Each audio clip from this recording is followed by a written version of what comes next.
آپ دیکھ رہے ہیں گمٹی چرچ ٹی وی۔ خدا ان کی مقدس پاک کلام میں سے ہم تلاوت سنیں گے زبوروں کی کتاب میں سے زبور 16 پرانے عہد نامہ میں سے۔ آج کی ہماری تلاوت زبوروں کی کتاب اور زبوروں کی کتاب میں سے زبور 16 کی ہم تلاوت سنیں گے۔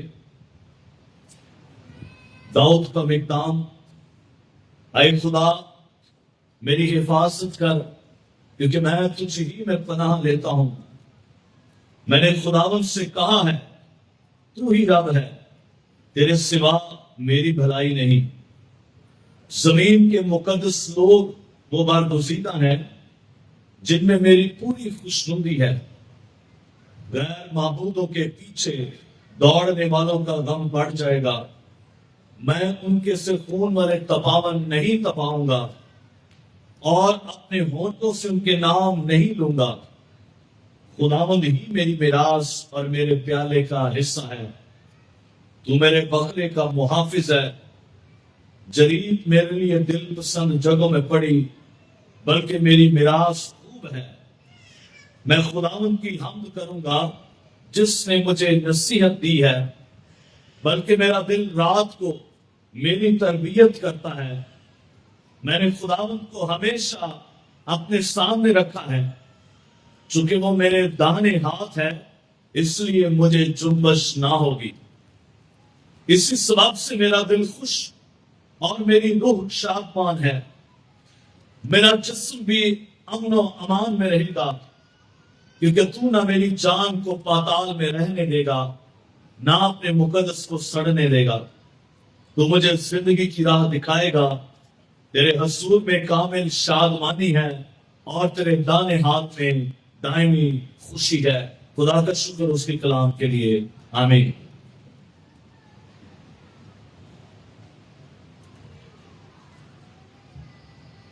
پچھلے ہفتے اور اس سے پچھلے ہفتے ہم نے روح القدس کے نزول کی عید کو منایا، عید پینتیکوست۔ اس سے پہلے ہم نے یسوع کے آسمان پر جانے کی عید کو منایا، عید کمسین،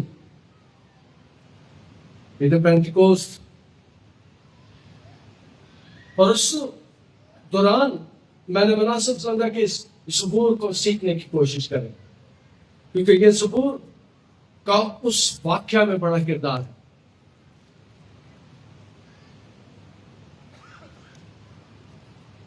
زبور 16 جس کا عنوان ہے مقدام، وہ یہودی ربائی جب زبور کو پڑھتے تھے تو وہ اس کا ٹائٹل یا سرنامہ ساتھ پڑھتے تھے، اور اس کا ٹائٹل ہے مقدام۔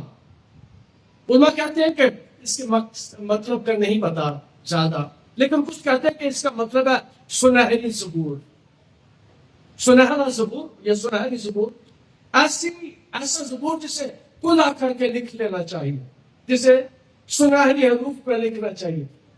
اس مقدام کا مطلب ہے، اس زبور کا مطلب ہے، یہ چند زبوروں پر یہ مقدام کا ٹائٹل آیا ہے، اور یہ مقدس ناموں پر لکھا ہے۔ اور اس زبور میں یسوع کے مردوں میں سے جی اٹھنے کی پیش گوئی ہے۔ داؤد کے بارے میں رسولوں کے بعد میں لکھا ہے کہ وہ مر گیا، اور میں درمیان اس کے خبر ہم اسے جانتے ہیں، لیکن جب وہ اس زبور کو لکھتا ہے تو وہ ایک بڑی پیش گوئی کرتا ہے یسوع کے بارے میں، اس لیے اس کا ٹائٹل یا اس کا سرنامہ مقدام رکھا گیا اور مقدس ناموں میں رکھا ہے۔ وہ کہتا ہے خدا میری حفاظت کر۔ اور میں بیان کر رہا تھا کہ جب یہودی زبوروں کو پڑھتے تھے تو وہ اس کا ٹائٹل یا سرنامہ ساتھ ضرور پڑھتے تھے، اور ٹائٹل یا سرنامہ پڑھنے سے اس زبور کے متعلق ہمیں بہت سی چیزیں پتہ چل جاتی ہیں۔ اور اس زبور کو جب ہم پڑھتے ہیں، اس کا ٹائٹل پڑھتے ہیں، تو اس کا مطلب ہے اس میں کوئی خاص سنہری بات ہے جسے خدا کر کے لکھ لینا چاہیے۔ وہ کہتا ہے خدا میری حفاظت کر۔ وہ جو بادشاہ ہے، وہ جس کی ہزاروں کی تعداد میں سپاہی اس کے ساتھ رہتے ہیں، وہ جو خود دلیر ہے، بچپن ہی اس نے جات کے رہنے والے جلید کو مار دیا، وہ جو اپنے بھائیوں سے جنگل میں بھیڑیں چراتا، جنگلی جانوروں کا مقابلہ کرتا، جب وہ بادشاہ بنتا ہے تو ہزاروں سپاہی اس کے ساتھ ہوتے ہیں۔ جب وہ عہد کا صندوق لینے کے لیے جاتا ہے تو اس کے ساتھ ہزاروں کی تعداد میں سپاہی جاتے ہیں. وہ کہتا ہے خدا میری حفاظت کر. وہ انسانوں پر بھروسہ نہیں کرتا, انسانوں پر توکل نہیں کرتا, وہ خدا کو کہتا ہے خدا میری حفاظت کر. اور جو خدا پر بھروسہ کرتے ہیں, جو خدا پر توکل کرتے ہیں, خدا ان کی حفاظت کرتے ہیں. وہ کہتا ہے کی حفاظت, وہ کہتا ہے خدا میری حفاظت کر. میں نے بیان کیا وہ نبی بھی ہے, وہ بادشاہ بھی ہے, اور وہ دلیر بھی ہے, وہ بہادر بھی ہے. اس نے جات کے رہنے والے جولیات کو مار دیا. وہ کہتا ہے خدا میری حفاظت کر. خدا سے حفاظت کی درخواست کرتا ہے. یاد رکھیں کہ 2 واقعات میں بیان کرنا چاہتا ہوں کہ اندرا گاندھی کو اس کے اپنے گھر میں نے مار دیا, گولی مار کے جو اس کی حفاظت کی تنخواہ لیتا تھا. اس کا مطلب ہے انسان کی حفاظت نہیں کرتا, وہ اس کی حفاظت کی تنخواہ لیتا تھا, لیکن اسی نے اسے گھر میں اسی نے گولی مار کے مار دیا. اور ہمارے ملک میں سلیمان تحصیل کو اس کے اپنے گھر میں نے گولی مار کے مار دیا جو اس کی حفاظت کی تنخواہ لیتا تھا. اس کا مطلب ہے بندہ بندے کی حفاظت نہیں کر سکتا, انسان کی حفاظت نہیں کر سکتا. اگر کوئی انسان کی حفاظت کر سکتا ہے تو میرا خدا ہے, وہ میرا خدا ہے. تو کہتا خدا میری حفاظت کر, میری نگہبانی کر. کہتا میں تجھ میں پناہ کو دیتا ہوں. اور جو اپنے آپ کو خدا کے ہاتھوں میں دے دیتے ہیں, جو اپنے آپ کو خدا کے سامنے رکھ دیتے ہیں, خدا ان کی حفاظت کرتا ہے. خدا انہیں کبھی نہیں چھوڑتا. اس کا ایمان ہے, اس کا بھروسہ ہے, اس کا توکل ہے کہ کوئی اگر میری حفاظت کر سکتا ہے تو وہ صرف خدا ہے. اور خدا انسانوں کی حفاظت کرتا ہے. سالوں سے خدا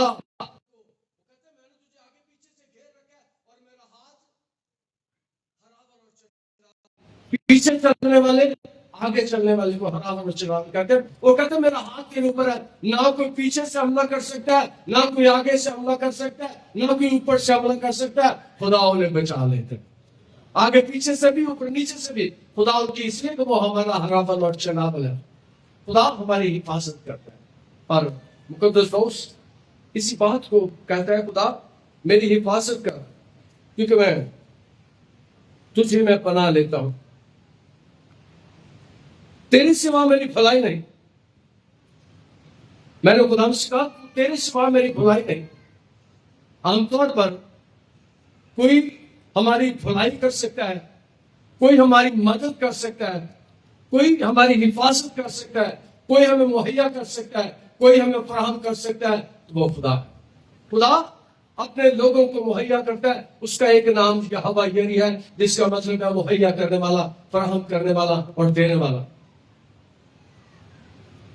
درخواستوں تیریاں پوری کرے گا اپنی جناب پاک تو یعقوب خدا سے وہ کہتا ہے میری حفاظت کر, میں تجھے میں پناہ لیتا ہوں. تیری سوا میری بھلائی نہیں. اگر کوئی ہماری بھلائی کر سکتا ہے, اگر کوئی ہماری مدد کر سکتا ہے تو وہ صرف خدا. اور اس بات کو 2 نبی 2 بادشاہ بیان کرتا ہے. تیری سوا میری بھلائی نہیں. زمین کے مقدس لوگ برگزیدہ ہے جن میں میری پوری خوشنودی ہے. وہ کہتے ہیں کہ مقدسوں کے ساتھ بیٹھ کر, مقدسوں کے ساتھ رفاقت رکھ کر مجھے خوشی ہوتی ہے. مجھے مقدسوں کے درمیان جا کر, مجھے مقدسوں کی محفل میں بیٹھ کر خوشی ہوتی ہے. اور سچی گل ہے میرا بھی دل خوشی نہ پار جاتا ہے جب آپ کے درمیان میں آتا ہوں. مجھے آپ کے درمیان آ کر خوشی ہوتی ہے. جب میں اس قابل بھی نہیں کہا تو میں یہاں پر آ کر بیٹھ جاتا تھا. میں بول نہیں سکتا تھا, میں چل نہیں سکتا تھا, لیکن یہاں پر میں آ جاتا تھا اور آپ سب کی دعاؤں سے خدا نے مجھے اٹھا کر رکھی. خدا میری حفاظت کر. میں مقدسوں کی محفل میں خوش ہوتا ہوں, میں مقدسوں کی محفل میں اچھا محسوس کرتا ہوں, میں مقدسین میں بیٹھنا چاہتا ہوں. اور وہ کہتا ہے خدا مجھے مقدسوں کی محفل میں اچھا لگتا ہے. زمین کے مقدس لوگ برگزیدہ ہیں جن میں میری پوری خوشنودی ہے. غیر معبودوں کے پیچھے دوڑنے والوں کا غم بڑھ جائے گا. اور ان کی بات ہے کہ اس وقت جب کوئی نیوز کھودی جاتی تھی اس میں خون ڈالا جاتا تھا کہ غیر معبودوں کے پیچھے دوڑنے والوں کا غم بڑھ جائے گا. میں ان کے سکون والے تپاون نہیں تو پاؤں گا. تپاون ہندی زبان کا لفظ ہے جو متروک ہو چکا ہے, اب استعمال نہیں ہوتا. تپاون کا مطلب ہے انڈیلنا. تو پاون کا مطلب ہے ڈالنا. اور وہ جب کوئی نیو کھودتے تھے تو نیو کے اندر وہ خون ڈالتے تھے, اور جب کتوں کی قربانی ہوتی تھی ان کے آگے خون اڈیلا جاتا تھا.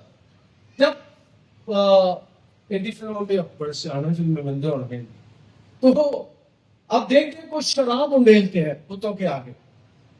بہت سے بتوں کے آگے دور سے تپاون بولتے ہیں, جو ڈیلا جاتا ہے آگے اسے تپاون بولتے ہیں. اب آج کل یہ استعمال نہیں ہو رہا. تو وہ بتوں کے آگے خون اڈیلتے تھے, اور پھر اس دور میں باقاعدہ طور پر خون پیا جاتا تھا. شیطانی جو لوگ تھے جو غیر معبودوں کے پیچھے جاتے تھے وہ خون کو پیتے تھے. خون اڈیلا جاتا تھا, خون ڈالا جاتا تھا, بچوں کا خون بہایا جاتا تھا, بچوں کو دیوتا کے آگے پھینکا جاتا تھا. وہ کہتے میں غیر معبودوں کے آگے نہیں جھکوں گا, اور غیر معبودوں کے پیچھے دوڑنے والوں کا غم بڑھ جائے گا, میں ان کے سکون والے تپاور نہیں تپاؤں گا. اب یہ ہے تو کہتا کہ غیر معبودوں کے پیچھے دوڑنے والوں کا غم بڑھ جائے گا. اتنی باتیں میں بتانا چاہتا ہوں. پہلی بات یہ ہے کہ جو غیر معبودوں کے پیچھے جاتے ہیں وہ رات کبھی سو نہیں سکتے. یاد رکھیے گا, جو غیر معبودوں کے جو جادوگروں کے پیچھے جاتے ہیں وہ رات کو سو نہیں سکتے. جو غیر معبودوں کے پیچھے جاتے ہیں ان کے گھر میں لڑائی ختم نہیں ہوتی. دن چڑھتے کے لڑنا شروع کر دینے, رات پہن دیے تو زبانہ بند دنیا میں. اس کار میں لڑائی بہت ہوتی ہے, اس کار میں سو نہیں سکتے. جو خدا کے پیچھے چلتے ہیں وہ کہتے ہیں میں سو جاؤں گا نیچے نال جدو میں لیٹ جاؤں گا. وہ لیٹ کے سو جاتے ہیں. لیکن تین باتیں میں نے کہا. پہلی بات یہ ہے کہ وہ گھر والے سو نہیں سکتے. اس گھر والوں کو غصہ بڑھاتا ہے, اور ان گھر والوں کو بہت سی بیماریاں لگی ہوتی ہیں, پیٹ ان کے خراب ہوتے ہیں. وہ کہتے ہیں غیر معبودوں کے پیچھے دوڑنے والوں کا غم پڑ جائے گا, میں ان کے خون والے تپاون نہیں تپاؤں گا. وہ کہتے ہیں میں خون والے تپاون نہیں تپاؤں گا, میں خدا پر بھروسہ کروں گا, خدا پر توکل کروں گا. اور وہ اس زبور میں اس بات کو بیان کرتا ہے, میں ان کے سکون والے تپاون نہیں تپاؤں گا. اور پھر یاد رکھے کہ جس کی میں اور آپ عبادت کرتے ہیں, جس کے آگے میں اور آپ جھکتے ہیں, وہ ایسی ہستی ہے, وہ ایسی قوت ہے. وہ جو آسمان سے آیا تھا اس نے بجائے بتوں کے آگے خون بہانے کے اس نے اپنا ہی خون بہا دیا. اس نے اپنا ہی خون بہا دیا. اس نے میرے اور آپ کے لیے اپنا خون بہا دیا. اس نے میرے اور آپ کے گناہوں کو دھونے کے لیے اپنا خون بہا دیا. تو غیر معبودوں کے پیچھے نہیں, بلکہ وہ میرے اور آپ کے لیے. اور کلام میں لکھا ہے, یسایا کہتے ہیں اس کے مار کھانے سے ہم نے شفا پائی ہے, اور اس کے بدن پر 1 کم 40 کوڑے لگے, اور دنیا سے 1 کم 40 لا علاج بیماریوں کا علاج. اس کے مار کھانے سے ہم نے شفا پائی ہے. اس نے 6 گھنٹے صلیب پر اپنے صبح 9 سے شام 3 بجے تک اپنے خون کو بہایا. انسانی جسم میں 6 لیٹر خون ہوتا ہے, اور میرے یسوع کا خون 6 گھنٹے تک بہتا ہے, اور اس کے خون بہنے سے ہم نے ہمارے گناہوں کو اس نے دھو دیا. اور کہتا میں غیر معبودوں کے پیچھے نہیں جاؤں گا. کہتا میں اپنے ہونٹوں سے ان کے نام بھی نہیں لوں گا, کیونکہ بتوں کے انگریزی میں کہتے ہیں speak about devil and devil appears, کہ ابلیس کے بارے میں. اور پھر وہ کہتا ہے کہ جب میں اپنے ہونٹوں سے ان کے نام لیتا ہوں تو میرے ہونٹ نجس ہو جاتے ہیں, میرے ہونٹ ناپاک ہو جاتے ہیں. جب ان کے گھروں میں نام لیے جاتے ہیں تو ہمارے گھروں میں بھی ایسی قوتیں آ جاتی ہیں. اس لیے مہربانی کر کے اپنے گھر جیندیاں گلا نہ کریا کرو. اور کلام مقدس میں کہتا ہے میرے ہونٹ نجس ہو جاتے ہیں, میرے ہونٹ ناپاک ہو جاتے ہیں. میں ان کے خون کے تپاون نہیں تپاؤں گا, اور اپنے ہونٹوں سے ان کے نام نہیں لوں گا. اپنے ہونٹوں سے ان کے نام نہیں لوں گا. اس کا مطلب ہے اپنے ہونٹوں سے ان کے نام بھی نہیں لینے چاہیے. جریب میرے دل پسند جگہوں میں پڑے, بلکہ میری میراث ہے. جریب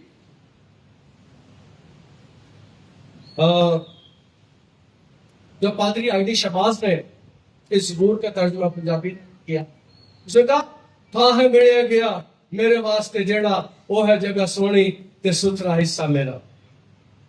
جریب ہے وہ جگہ جو ہمارے لیے چنی گئی ہے, منتخب کی گئی ہے, مخصوص کی گئی ہے. اس نے کہا آسمان پر جانے سے پہلے وہ کہتا ہے چاہتا ہوں تاکہ تمہارے لیے جگہ تیار کروں، میرے باپ کے گھر میں بہت سے مکان ہے، اگر نہ ہوتے تو میں تمہیں کہہ دیتا، کہاں ہے میرا گیا، میرے باپ پہلے سے موجود ہے۔ یسوع نے کہا میں چاہتا ہوں تاکہ تمہارے لیے جگہ تیار کروں، میرے باپ کے گھر میں بہت سے مکان ہے، لیکن یسوع ذرا انہیں سونی کرنے گیا۔ یسوع آسمان پر گیا تاکہ اس جگہ کو خوبصورت کرے۔ اور میں اکثر ایک بات جنازوں پر کہتا ہوں کہ آپ جانتے ہیں کہ مسیحوں کا جنت کا تصور کیا ہے؟ مسیحوں کے جنت کا تصور ایک جو میں بیان کروں گا اور یاد رکھیے گا، مسیحوں کے جنت کا تصور یہ ہے کہ ہم خدا کو روبرو دیکھیں گے، اور بس یہ مسیحوں کا جنت ہے کہ ہم خدا کو روبرو دیکھیں گے اور بس یہ ہماری جنت کی ہے۔ اور وہ اس جنت ہے یسوع جا کر اس پہ اس کی دائیں طرف بیٹھا، اس کے رائٹ ہینڈ پر بیٹھا، اور ہم اسے جا کر ملیں گے، دیکھیں گے، اور کہتے چلی میرے دل پسند جگہوں میں بلکہ میری میراث ہوں گا، میری وراثت ہے، میری میراث ہے، وہ یسوع نے میرے اور آپ کے لیے حاصل کی ہے۔ یسوع نے میرے اور آپ کے لیے وہ جگہ تیار کی ہے جس سے ہم جا کر قیام کریں گے۔ اور یاد رکھیں کہ میں اور بات بتانا چاہتا ہوں کہ مسیحی مرتے نہیں ہیں۔ یسوع جب اس دنیا میں آیا تھا، یسوع لائف نے مجھے نصیحت کی ہے۔ جب رسولوں کے اعمال کی کتاب لکھی گئی تو اس زبور کا 2 دفعہ ذکر آیا۔ جب مقدس پطرس اپنی پہلی بات کرتا ہے رسولوں کے اعمال کے 2 باب میں، تو وہ اس زبور کو بیان کرتا ہے۔ 25 میں 26 میں 27 میں 28 میں ہے، جو 2 باب کیا اس میں اسی زبور کا ذکر ہے۔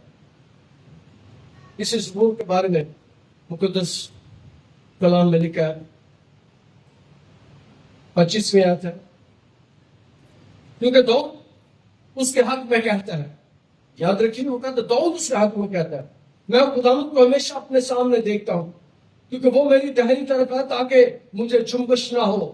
اسی سبب سے میرا دل خوش اور میری زبان شاد ہے، میرا جسم بھی امید میں بسا رہے گا، اس لیے کہ تو میری جان کو عالم ماں میں نہ چھوڑے گا اور نہ اپنے مقدس کو سڑنے کی نوبت پہنچنے دے گا۔ تو نے مجھے زندگی کی راہیں بتائی، تو مجھے اپنے دیدار کے باعث خوشی سے بھر دے گا۔ اے بھائیوں، میں قوم کے بزرگ داؤد کے حق میں تم سے دلیری کے ساتھ کہتا ہوا اور دفن بھی ہوا، اور اس کی قبر آج جان کر کے خدا نے مجھ سے قسم کھائی ہے کہ تیری نسل سے ایک شخص کو تیرے تخت پر بٹھاؤں گا۔ اس نے پیش گوئی کے طور پر مسیح کے جی اٹھنے کا ذکر کیا۔ رسولوں کے اعمال میں جب مقدس کلام میں نے کہا کہ مقدس پطرس اپنی زندگی کا پہلا آغاز کرتا ہے یسوع کے آسمان پر جانے کے وسیلے تھے، تو وہ زبور 16 پڑھتا ہے۔ پھر زبور 16 کو آگے کہتا ہے کہ 2 دفعہ رسولوں کے اعمال میں اس زبور کا ذکر ہے۔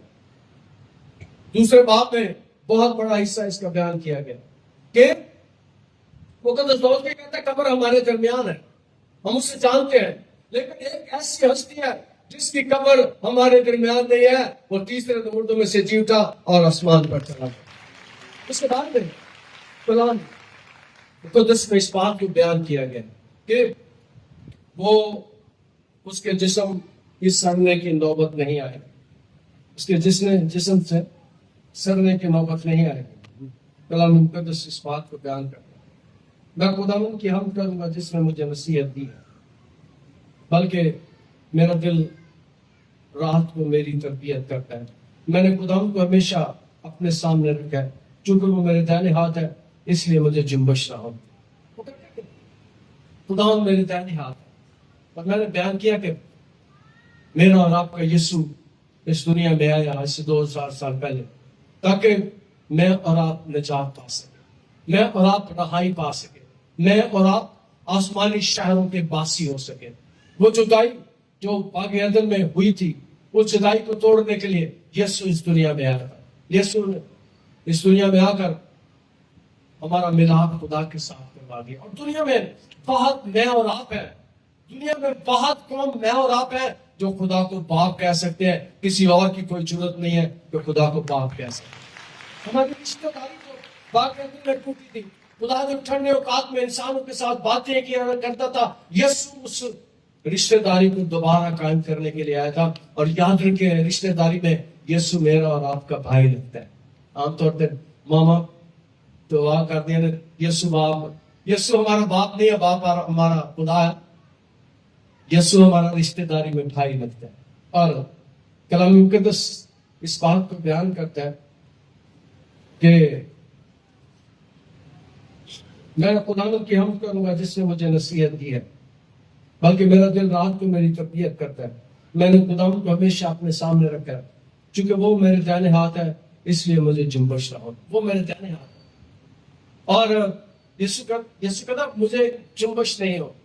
یہ میں نے پڑھ کے بتا دیا کہ رسولوں کے بعد میں لکھا ہے کہ یہ سارا کچھ وہ یسوع کے بارے میں پیش گوئی کرتا ہے، یسوع کے آنے کے بارے میں، یسوع کے مردوں میں سے جی اٹھنے کے بارے میں پیش گوئی کرتا ہے اس زبور میں. اس لیے اس زبور کا عنوان ٹائٹل سے مقام رکھا ہے کہ یہ سنہری باتیں ہے، یہ سنہری حروف ہے جو اس میں لکھے گئے ہیں.